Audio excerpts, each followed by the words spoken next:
نحمدہ و نصلی علی رسولہ الکریم وبلغنا رسولہ النبی الکریم والحمدللہ رب العالمین۔ This is Syed Mohsin Bukhari from UK۔ آج کل میں عید کے سلسلے میں پاکستان آیا ہوا ہوں، لاہور میں ہوں۔ آج عید کا دوسرا دن ہے، تو آج بہت سے عزیزوں کو، دوستوں کو کچھ ملنے آئے، کسی دوستوں کو ہم ملنے گئے اور آؤٹ آف سٹی بھی گئے، بڑا اچھا لگا۔ تو آج میں پڑھ رہا تھا کہ عید کے واقعات، تو نبی پاک صلی اللہ علیہ وآلہ وسلم کا ایک واقعہ سامنے آیا۔ آپ رحمت العالمین تو تھے ہی، اور پیکر شفقت و محبت بھی تھے، تو بچوں کی شفقت آپ یتیموں پر خاص کر بہت شفقت کرتے تھے۔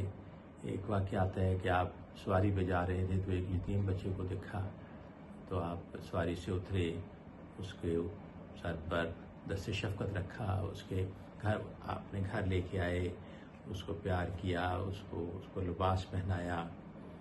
تو یہ ہمارے لیے ان کا جو اسوہ حسنہ ہے، اللہ تعالیٰ بھی یہ فرماتے ہیں کہ میرے نبی کے اخلاق بہترین تھے، اور ان کے اسوہ حسنہ پر عمل کرنے کا اللہ تعالیٰ نے حکم دیا ہے۔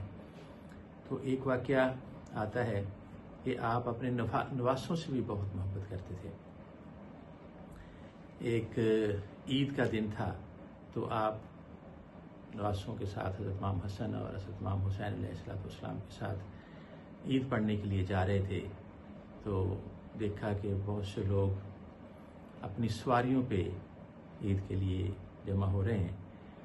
تو شہزادوں نے کہا کہ یہ لوگ اپنے کوئی اونٹ پہ ہے، کوئی گھوڑوں پہ ہے، گھوڑے پہ ہے، تو ہماری سواری کہاں ہے؟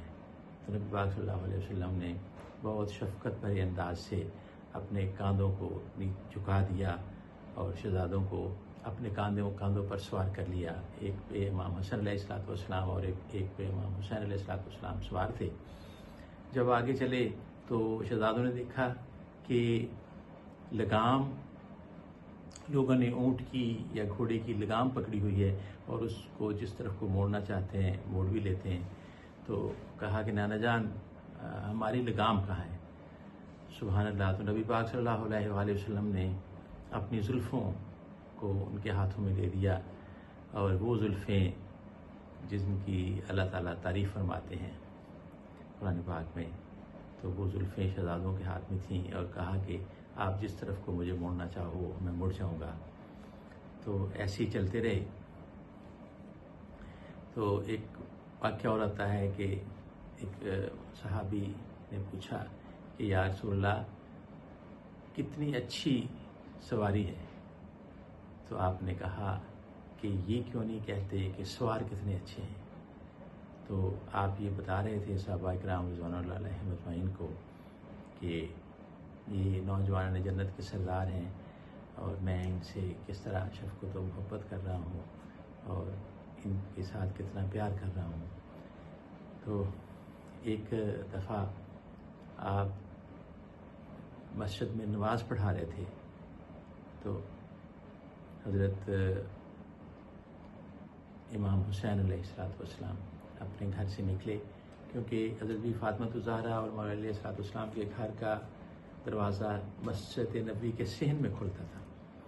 تو آپ وہاں آئے، اور آپ نے دیکھا کہ نانا جان سجدے میں ہیں، تو آپ کی کمر مبارک پر آپ بیٹھ گئے، اور نبی پاک صلی اللہ علیہ وسلم نے سجدے کو قائم رکھا، جو سبحان ربی الاعلیٰ، سبحان ربی الاعلیٰ، سبحان ربی الاعلیٰ۔ تو حکم یہ ہے کہ ایک دفعہ، 3 دفعہ، 5 دفعہ یا 7 دفعہ پڑھا جائے، لیکن اللہ کی وحی آ گئی کہ اے میرے رسول صلی اللہ علیہ وآلہ وسلم، جب تک حسین اپنی مرضی سے آپ کے کمر سے نہ اٹھیں تو آپ نے سجدے میں ہی رہنا ہے۔ تو بعض روایات میں آتا ہے کہ 70 یا 72 ٹائمز آپ نے سبحان ربی الاعلیٰ پڑھا۔ تو پھر امام حسین علیہ السلام اپنی مرضی سے جب اترے، تو پھر نبی پاک صلی اللہ علیہ وآلہ وسلم نے سجدہ سے سر اٹھایا، تو یہ آپ کی شفقت اور محبت اور احترام ہے اپنے نواسوں کا، کیونکہ آپ نے یہ بھی فرمایا کہ میرے یہ دونوں شہزادے امام حسن اور امام حسین علیہ السلام نوجوانان جنت کے سردار ہیں۔